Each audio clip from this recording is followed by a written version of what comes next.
To the surprise of nobody with a functioning brain, the CBO is saying that budget deficits to nearly hit $1 trillion in 2019 due to GOP tax cuts.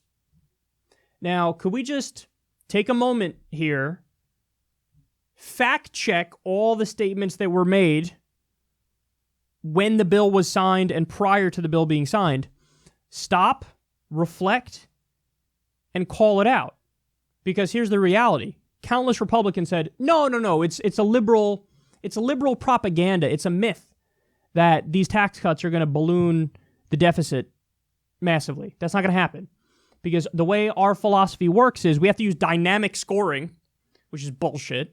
It's a way of saying, oh, when you cut taxes for the rich and deregulate, it will lead to such gigantic economic growth that even though a lower tax rate is being paid, a much higher amount of revenue comes into the government because the growth is so exponential that it makes up for the fact that the rate is lower. You get more money even though the rate is lower. That's not true. And now, again, we have further evidence of it. I mean, all the experts said at the time, all the economists said at the time, no, this is not going to fucking pay for itself. That's what they say, oh, the tax cuts will pay for itself. Every economist is like, no, they're not going to pay for itself at all. It's going to balloon the deficit. Well, now we know that's exactly what happened. That's what happened. And again, so you have this headline, but I don't see a focus being put on this. I don't see the media, every media outlet in the country, especially Fox News, because they pretended like they care about the deficit. They did that under Obama nonstop. So they should be saying, okay, well, all the Republicans were wrong in their propaganda on this issue. That's not a question now. Now we know. So they say in the piece, this year's federal budget deficit will rise to $804 billion and is projected to hit nearly $1 trillion in 2019, largely because of the GOP tax cuts and the bipartisan $1.3 trillion spending package. The report says, quote, the tax law would cost the government $2.3 trillion in revenues, but economic growth would offset that figure by about $461 billion. Now, again, they said, I just want to be clear. I'm making no claim about the deficit here because there are plenty of left-wing economists, MMT, for example, modern monetary theory economists, who say, listen, the deficit is not nearly as big of an issue as people make it out to be. So don't buy into that framing. Okay, fair enough. I'm not making a claim about the deficit one way or the other here. What I'm saying is they argued, meaning the Republicans, when they signed this tax bill, when Donald Trump was pushing it and all that stuff, they said, no, you don't get it.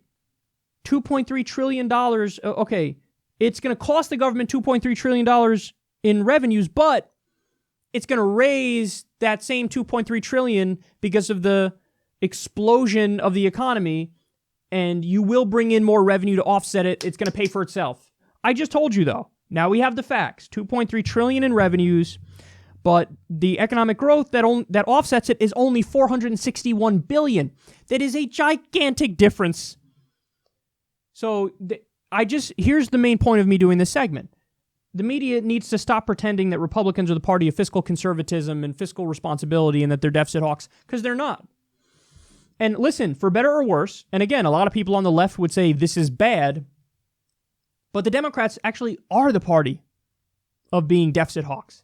Because when you look at the most recent Democratic presidents, Barack Obama, Bill Clinton, they actually reduced the deficit. In the case of Bill Clinton, he left us a surplus.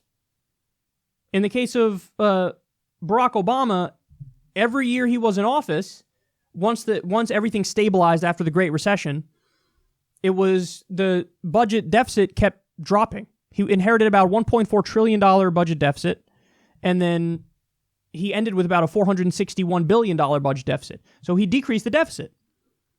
Now, again, some people say, hey, that's not a good thing, that's a good thing only according to Republican ideology, right-wing ideology.